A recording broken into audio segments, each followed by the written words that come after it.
Bonjour à tous. Pour les 3 prochaines vidéos, qui sont les 3 dernières de cette semaine dédiée au cinéma et au train, nous finissons avec un top 3 de mes films ferroviaires. J'aurais adoré mettre en première position la saga Harry Potter, écrite par J.K. Rowling et entièrement adaptée au cinéma. Malheureusement, l'action principale ne se passant pas dans un train tout simplement, mais à l'école des sorciers ne m'a pas permis de mettre cette saga dans ce top. Bien que le train ait une importance particulière dans le monde d'Harry Potter, donc le héros principal, parce que celui-ci prend au début de chaque année, donc de chaque tome et de chaque film en fait, un train à vapeur écossais qui l'amène à l'école des sorciers, là où l'action principale se déroule. On le voit assez régulièrement ce train, avec des scènes mémorables, notamment dans le deuxième film, le deuxième tome, Harry Potter et la Chambre des Secrets, réalisé par Chris Columbus en 2002, où une scène inoubliable entre une voiture volante et un train à vapeur écossais reste assez comique. C'est sûrement le premier train dans lequel j'ai voulu monter, le Poudlard Express, donc c'est pour ça que j'aurais adoré qu'il soit dans ce top. Mais non, j'ai fait une sélection très drastique sur des films mettant en scène des trains, et donc mon top 1 est tout simplement The Darjeeling Limited de Wes Anderson, qui est sorti en 2007. Pour être franche, je possède toute la filmographie de Wes Anderson. Je suis particulièrement fan de son univers totalement indépendant, décalé, coloré, qui est poétique en fait, et qui vous emmène souvent dans des situations totalement burlesques et à la fois mélancoliques, qui sont emplies d'une vérité moderne. Donc l'histoire de The Darjeeling Limited de Wes Anderson, c'est l'histoire de 3 frères qui se retrouvent en Inde pour effectuer un voyage spirituel et fraternel un an après la mort en fait de leur père.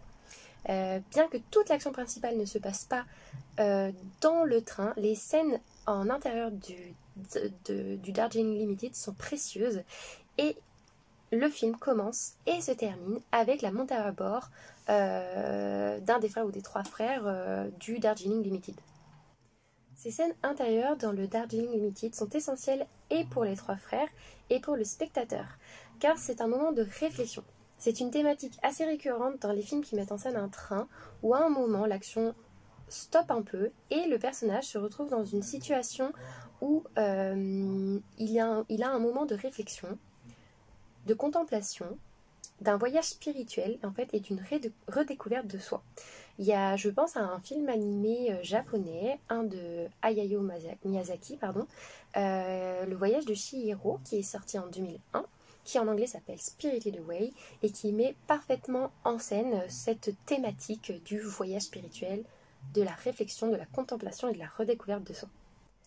L'héroïne, à un moment du film, monte à bord d'un train qui en apparence semble circuler sur la mer, et on se rend bien compte vite que en fait, les rails sont simplement à fleur d'eau. C'est pendant ce voyage en fait, que s'accomplit la quête d'identité et de maturité de Chihiro. En fait, elle passe d'une petite fille craintive, passive et géniarde, dont les parents ont malheureusement été transformés en porcs suite à leur trop grand consumérisme.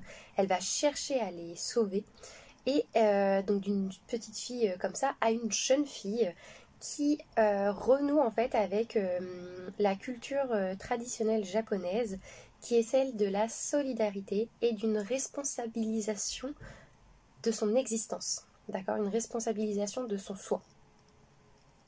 J'avoue m'être un peu emballée en ne vous proposant non pas un mais 2 films, mon top 1 restant bien sûr The Darjeeling Limited, qui va s'adresser plutôt à un public adulte du fait de sa thématique déjà d'une, et de certaines scènes qui peuvent paraître un peu absurdes aux enfants et qui ne peuvent être mal comprises. Et le voyage de Chihiro peut s'adresser à un public en fait beaucoup plus familial. Il se lie sur 2 niveaux, celui de l'enfance et celui de l'âge adulte en fait, tout simplement.